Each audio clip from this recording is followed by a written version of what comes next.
क्या आप जानते हैं कि भगवान श्री कृष्ण, जिन्होंने कई योग्य राजकुमारों को उनका सिंहासन दिलवाया, स्वयं किसी सिंहासन पर क्यों नहीं बैठे? इस प्रश्न का उत्तर हमें भागवत पुराण की कथा से मिलता है। जब शुक्राचार्य दैत्यराज वृषप्रवा के गुरु थे, उस समय उनकी पुत्री देवयानी की मित्रता वृषप्रवा की पुत्री शर्मिष्ठा से हो गई। एक दिन देवयानी और शर्मिष्ठा अपनी अपनी दासियों के साथ वन में एक जलधारा में स्नान करने गई। स्नान से पहले उन्होंने अपने वस्त्र को किनारे पर रख दिया। इंद्र ने वायु का रूप धारण कर उनके वस्त्र को उड़ा दिया। हड़बड़ाहट में दोनों ने एक दूसरे के वस्त्र पहन लिए, जिससे विवाद हो गया और दोनों ने एक दूसरे के पिता के बारे में अपमानजनक बातें कही। क्रोध में आकर शर्मिष्ठा और उसकी दासियों ने देवयानी को एक कुएं में फेंक दिया और वहीं छोड़ दिया। तब देवयानी को ययाति ने बचाया, जो चंद्रवंशी राजा पुरुरवा के वंशज थे।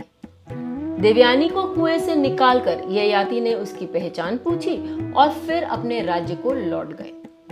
बाद में देवयानी ने अपनी दासी घृणिका को अपने पिता शुक्राचार्य के पास भेजा और अपनी दशा बताई। शुक्राचार्य क्रोधित हो गए और स्वयं अपनी पुत्री देवयानी के साथ वन में रहने लगे। तब दैत्यराज वृषप्रवा ने क्षमा मांगी और शुक्राचार्य ने कहा कि क्षमा तभी मिलेगी जब वृषप्रवा अपनी पुत्री शर्मिष्ठा समेत 10,000 दासियों को देवयानी की सेवा में देगा। डर के मारे वृषप्रवा ने यह शर्त मान ली। कुछ समय बाद देवयानी शर्मिष्ठा और अन्य सेविकाओं के साथ फिर उसी वन में गई। वहीं ययाति शिकार के लिए आए और दोनों में फिर से भेंट हुई। अब देवयानी और ययाति एक दूसरे को पसंद करने लगे।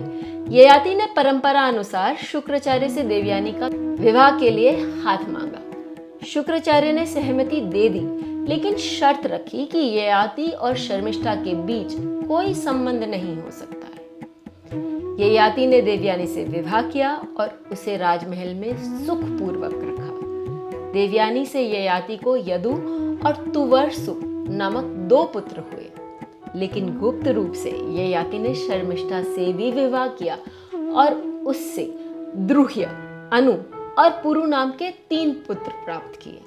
जब देवयानी को अपने पति के इस बात का पता चला तो वह खिन्न मन से अपने पिता के पास लौट गई। क्रोधित शुक्राचार्य ने ययाति को अकाल वृद्धावस्था का श्राप दे दिया। ययाति के बहुत विनती करने पर शुक्राचार्य ने इस शाप को कुछ शर्तों से बदल दिया। उन्होंने कहा कि ययाति अपनी वृद्धावस्था अपने किसी भी पुत्र को देकर उसकी युवावस्था ले सकते हैं। सबसे पहले ययाति ने अपने बड़े पुत्र यदु से कहा, पुत्र, तुम मेरी वृद्धावस्था ले लो और मैं तुम्हारे रूप में धरती पर विचरूंगा। यदु ने उत्तर दिया, पिताश्री, वृद्धावस्था में खान पान और स्वास्थ्य से संबंधी बहुत सी कठिनाइयां होती हैं, मैं इसे नहीं ले सकता। आपके अन्य पुत्र हैं जो आपको मुझसे भी अधिक प्रिय हैं, उनसे कहिए। यह सुनकर ययाति क्रोधित हो गए और बोले, अरे मूर्ख, तू मेरी आज्ञा नहीं मानता तो कौन से धर्म का पालन करेगा? मैं तेरा पिता और गुरु हूं, फिर भी मेरी बात टालता है। और उन्होंने यदु को श्राप दिया, हे मूर्ख, तेरी संतान कभी राज्य नहीं करेगी। फिर ययाति ने ध्रुव, त्रुवर्सु और अनु से भी वही बात कही, पर उन्होंने भी मना कर दिया। तो ययाति ने उन सभी को भी श्राप दे दिया कि उनकी संतति भी राज्य नहीं करेगी। अंत में ययाति ने अपने सबसे छोटे पुत्र पुरु से कहा, वत्स, यदि तुम सहमत हो तो मेरी वृद्धावस्था ले लो और अपनी युवा अवस्था मुझे दे दो। पुरु ने अपने पिता की आज्ञा स्वीकार की और वृद्धावस्था ले ली। ययाति ने चिर यौवन पाकर पूरे संसार में अपनी इंद्रियों का भोग किया। हजारों वर्ष तक इंद्रियों का भोग करने के बाद ययाति ने पुरु को उसका यौवन लौटा दिया और स्वयं वृद्ध हो गए। इस समय ययाति ने एक गूढ़ उपदेश दिया, जो मेरे अनुसार जीवन के 7 सूत्र माने जा सकते हैं।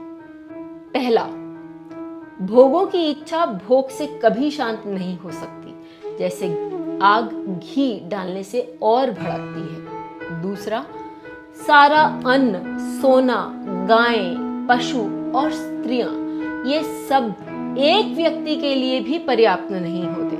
इसलिए ज्ञानी मोह माया में नहीं पड़ते। तीसरा, जब कोई जीव वाणी, मन और क्रम से किसी भी प्राणी के प्रति पाप भावना नहीं रखता, तभी वह ब्रह्म भाव को प्राप्त होता है।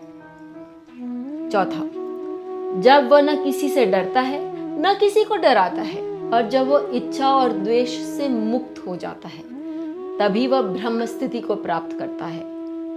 जो व्यक्ति उस तृष्णा को त्याग देता है जो बूढ़ी नहीं होती, जिसे त्यागना कठिन है और जो मृत्यु के समान विनाशकारी है, वही सुखी होता है। छठा, जब बाल पक जाते हैं, दांत टूट जाते हैं, तब भी मनुष्य जीवन और धन की आशा नहीं छोड़ता।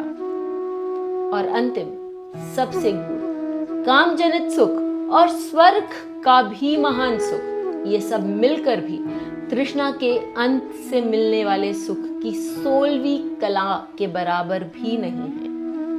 यह कहकर राज ऋषि ययाति अपनी पत्नियों के साथ वन में चले गए और वहां वर्षों तक घोर तपस्या की। भृगुतुंग तीर्थ में उपवास कर देह त्याग दिया और स्वर्ग को प्राप्त हुए। अब वही यदु जिसे ययाति ने श्राप दिया था, उसी यदुवंश में भगवान श्री कृष्ण का जन्म हुआ।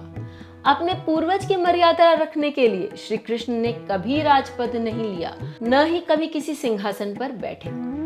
आश्चर्य की बात यह है कि श्री कृष्ण के परम सखा अर्जुन का जन्म पुरुवंश में हुआ था, यानी उसी वंश में जिसे ययाति ने राज्य देने का निर्णय लिया था।